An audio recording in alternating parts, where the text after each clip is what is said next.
कबाल, कहाँ है तू? कब से तुझे कॉल करे, फोन क्यों नहीं उठा रहा तू? अरे यहीं हूँ और कहाँ जाऊंगा?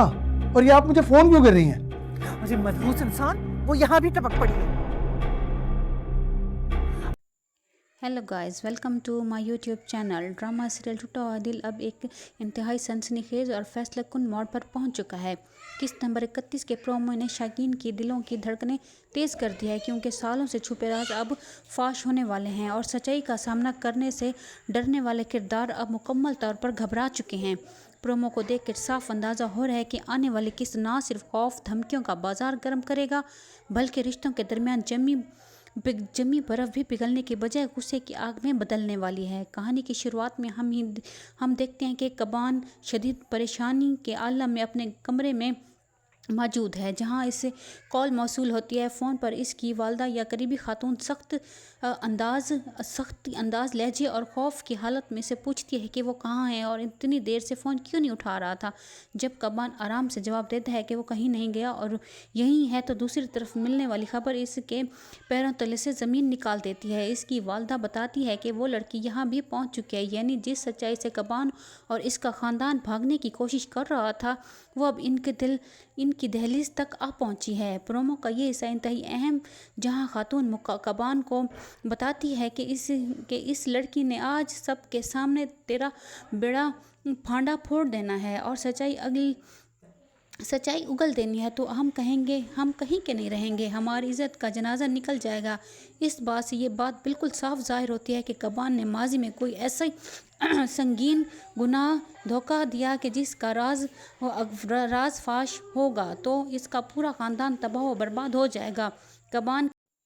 कबान के चेहरे के तासुर से भी वाज़ेह है कि वो अंदर से कितना डरा हुआ है, क्योंकि इसे मालूम है कि अब इसके पास छुपने की कोई जगह नहीं बची। दूसरी तरफ प्रोमो का सबसे दर्दनाक और जज्बाती मोड़ का मंजर है। दानी जो समंदर के किनारे तन्हा और उदास बैठी है, अपने फ़ोन को देख रही है।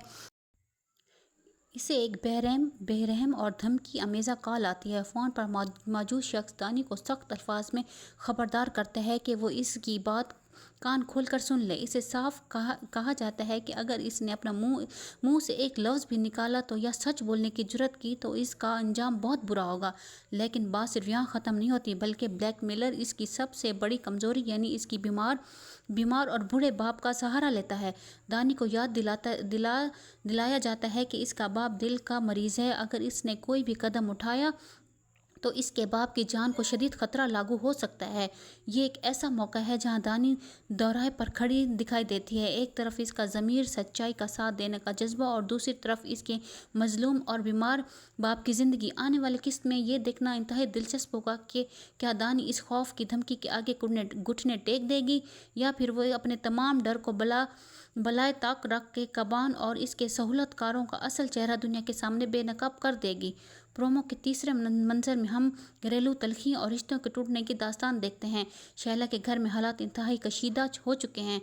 शैला का शौहर शदीद गुस्से में इस पर चीखता हुआ नजर आता है और कहता है कि देखो शैला, मुझसे ये गलत बात करने की बिल्कुल कोशिश मत करो। मैं शौहर हूँ, तुम्हारा कोई नौकर नहीं हूँ। शैला अपने शौहर का ये गुस्सीला रूप देखकर हैरान रह जाती है। इससे इस मंजर से जाहिर होता है कि शैला और इसके शौहर के दरमियान शक, अदम एतमाद की खलिज अब इस हद तक बढ़ चुकी है कि बात एहतराम के दायरे से बाहर निकल चुकी है। शौहर का अपनी हकमत और मर्दाना का झूठ गरूर दिखाना इस बात की निशानदाही करता है कि वो भी किसी न किसी बात को छुपाने की कोशिश कर रहा है या फिर अपनी गलती का मलबा शैला पर डालना चाहता है। शैला जो अब तक हर बात को बर्दाश्त कर रही थी, अब इस मोड़ पर आ पहुंची है जहां इसकी फैसला करना होगा कि क्या वो इस जहरीले रिश्ते में मजीद रहेगी या अपनी खुदारी के लिए कोई सख्त कदम उठाएगी। एक तरफ कबान का जलता हुआ घर और इसका डर है कि कहीं इसकी असलियत सबके सामने ना आ जाए। दूसरी तरफ दानी का जज्बाती इम्तिहान है, जहां इसे अपने बाप की सलामती और इंसाफ के दरमियान इंतखाब करना है। दूसरी तरफ शैला का टूटता हुआ घराना है, जहां मोहब्बत की जगह सिर्फ तलखी और बदगुमानी ने ले ली है। नाज़रीन इस किस्त का बड़ी बेसब्री से इंतज़ार कर रहे हैं, क्योंकि अब कहानी अपने अंजाम की तरफ बढ़ रही है। क्या कबान का भांडा फूट जाएगा? क्या दानी धमकियों से डरे बगैर सच सामने लाएगी? क्या शैला अपने शौहर के इस बदतमीज़ रवैये का جواب دے گی۔ ان کی تمام سوالات کے جواب ٹوٹو ہے دل کی قسط نمبر 31 میں ملنے والے ہیں۔ آپ کے خیال میں کیا دانی کو اپنے باپ کی زندگی کی خاطر خاموش رہنا چاہیے یا تمام خطرات کو بالائے طاق رکھ کر سچ بول دینا چاہیے؟ کیا کبان نے اپنے گناہوں کی سزا سے بچ جائے گا؟ اپنی قیمتی رائے نیچے کمنٹ سیکشن میں ضرور کیجیے۔ اگر آپ کے ویڈیو پسند آئے تو اسے لائک کریں، شیئر کریں۔ مزید ڈرامے اور ریویوز کی اپڈیٹ کے لیے ہمارے چینل کو سبسکرائب کرنا نہ بھولیں۔